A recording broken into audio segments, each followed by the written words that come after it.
Hi guys, so today we are going to talk about solitude. I feel like a lot of us confuse the word loneliness and alone. We interchange the two. I strongly believe there are so many people who think being alone is being lonely.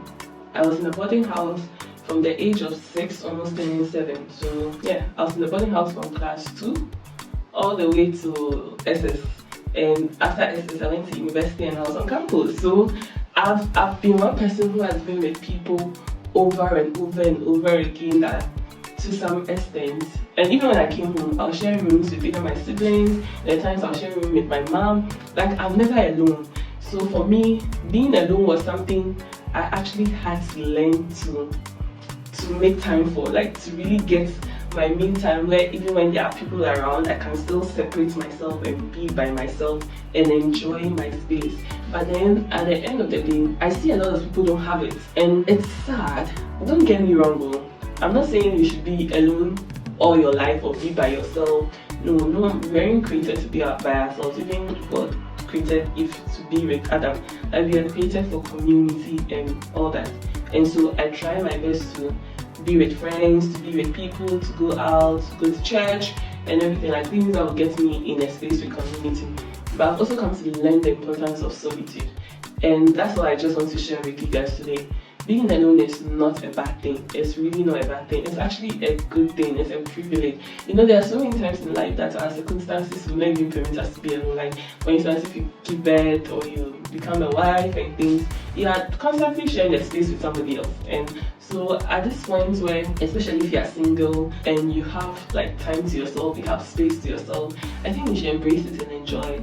One, being alone helps you to really get to know yourself. There are so many things that I learned about myself because I just got that time out to really think about things. Why did I react this way in this situation? Especially situations that hurt me or situations that I felt like it revealed a side of me I didn't really like. For instance, if I ended up arguing with an Uber driver or a dispatch rider, or like just the little things. If somebody in the market pissed me off and I reacted, or maybe a friend did something to me and I reacted. It's been those time alone that has helped me to really like get that introspection. Like, why did I act this way? Why did I react this way?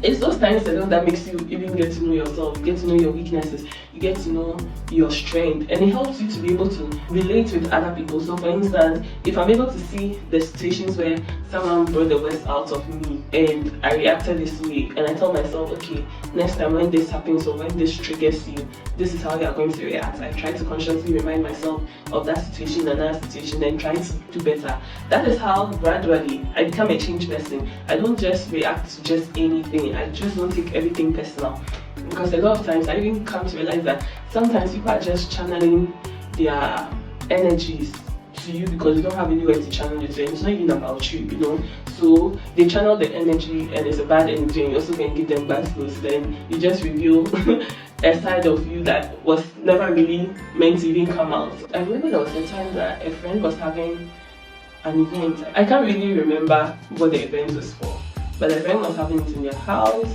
and she invited me and invited other friends. So I went with my friend. We went for the party, and to be honest, that day I was just not in the mood. Like, I wasn't in the mood. I think mentally I was dealing with my own things, and on top of that I had like some work deadline by 6 p.m. that day. I had so much to do that I didn't know if I'll meet the deadline. So fast forward, I went for this event and I was spending so much time on my phone doing the work, and then people come, oh, why are you singing? I don't want, blah blah blah. I was just not in the mood. So even as I'm talking to them, I feel like I was faking it. I was smiling and just chatting, but I wasn't entertaining the conversation. So it's like, you're speaking to me and I'm giving you that one sentence answers, right, or that one word answers, and you know, you get a vibe, then you leave. And so that's how basically it was. And because I was so pressed on the deadline, I just wasn't really interested in the food and things going on. I just wanted to finish the work and go. And people noticed, obviously. Those who spoke to me, I told them that, oh, I have a deadline and I'm trying to meet it. And so yeah, that's why I'm there by myself and I'm trying to do that. But at the end of the day, I finished the work, I sent it, I got something to eat, but because I wasn't really in the mood, as much as I spoke to one or two people, I just wanted to go at the end of the day. And for me, I thought it was even getting late. So I told my friend that, oh, I'm ready to go, let's go. And she wasn't ready to go, so she was like, okay, then I said no problem. So I requested an Uber, and the Uber came, and I told her, oh, I'm leaving. But I think she didn't expect that I would request an Uber because we came together. I stepped out to go and sit in that Uber, but the Uber went to like the next street. So I called him that I told him to come to the main street, but he was taking a while. So I decided to go back inside to sit down, and when he comes, I'll go in. Upon returning, I could hear them talking about me. I could hear them talking about me at this event. They didn't see me, and like they're talking about, like I have an attitude, blah blah blah. And my friend was kind of playing victim, like, she can't believe I just stood up and left, like I'm making her feel bad and all that. And for me, it wasn't even that much of a big deal because, I mean, they are adults, so, but just hearing them really talk about me behind my back was just wow. But I wasn't surprised. I mean, I was hurt, but I wasn't surprised because, well, once I was seated there, they were talking about other people, so what makes me any different? It was just my turn. Fast forward, I came home and I was kind of hurt by the situation, so I really sat down to think about it. And so I thought about that moment, and you know what, after I thought about it, I was like, no, you are wrong. You are wrong, Adumba. I mean, if you weren't in the mood, you should have never gone in the first place. You know, it's one thing to be present and not be present, and it's another thing to be present and actually be present. And I was present, but I was not present in the moment. In my mind, showing up is sacrifice. But what I realized that day was that it created an impression of me to quite a number of people because, like I said, we were talking about me. And these are some people who may not even know me that well.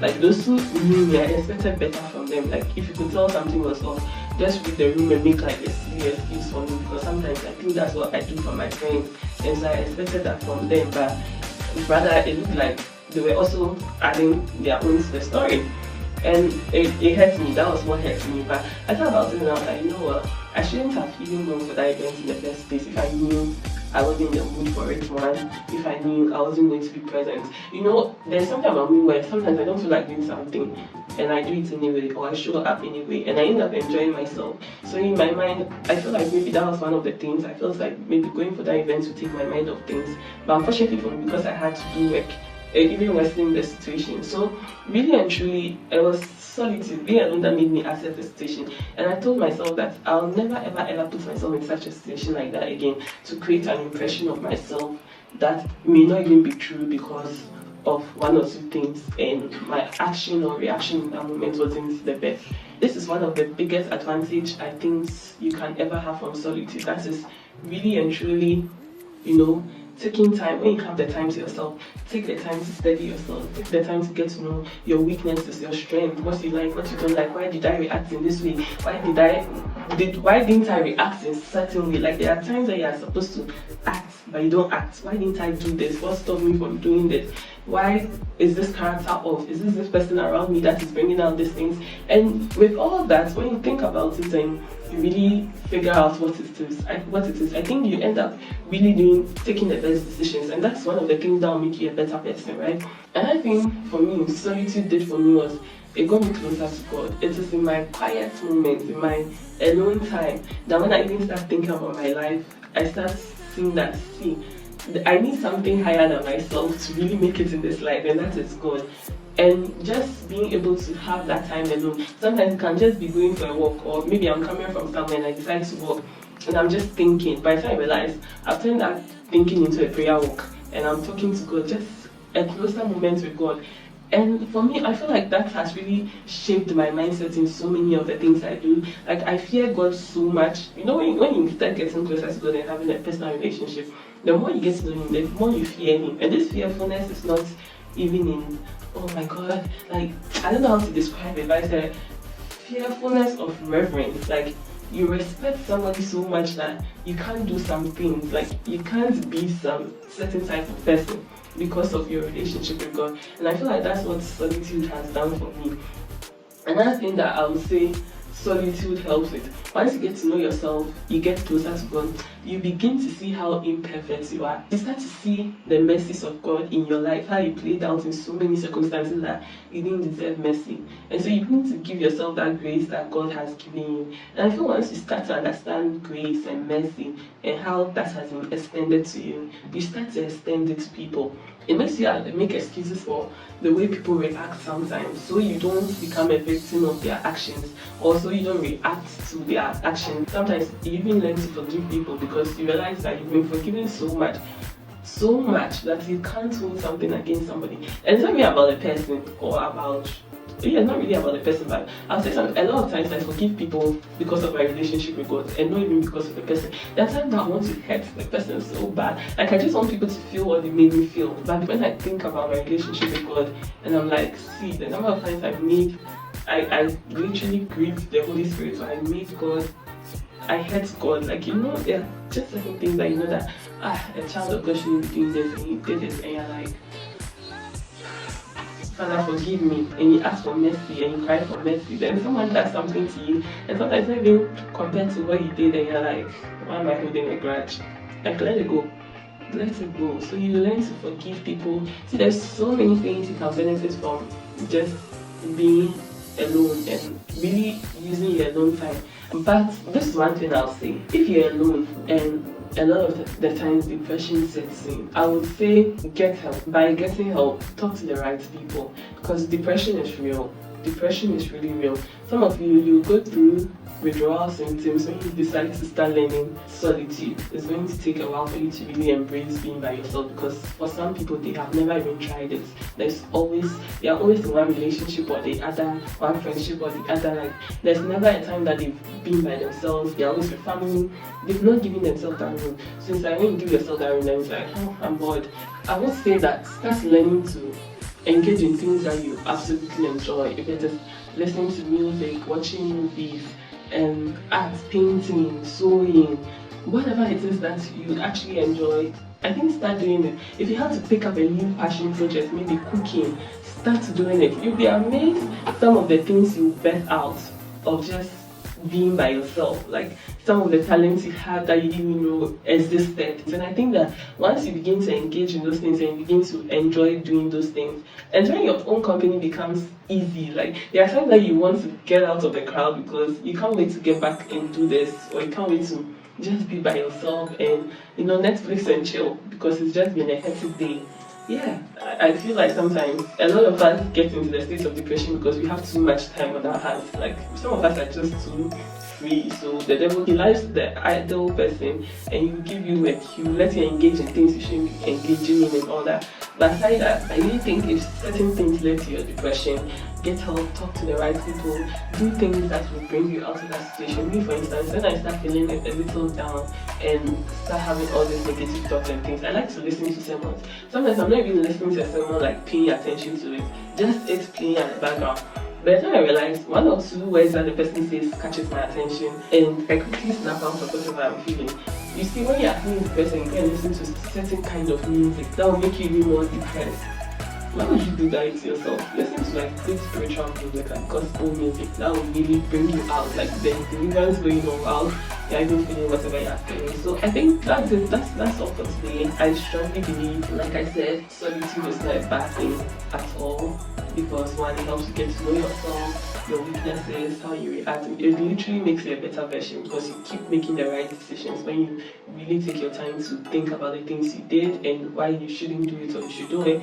It actually helps you build a better relationship with God, and you get to enjoy your own company, which you may not have later in life, or due to certain situations you might not even be in a position to be enjoying your own company as often as you need it. So embrace it now when you have it.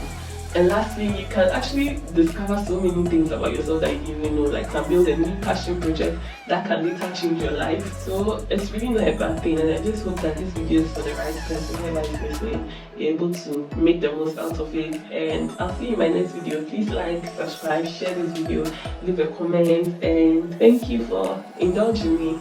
Bye, love you.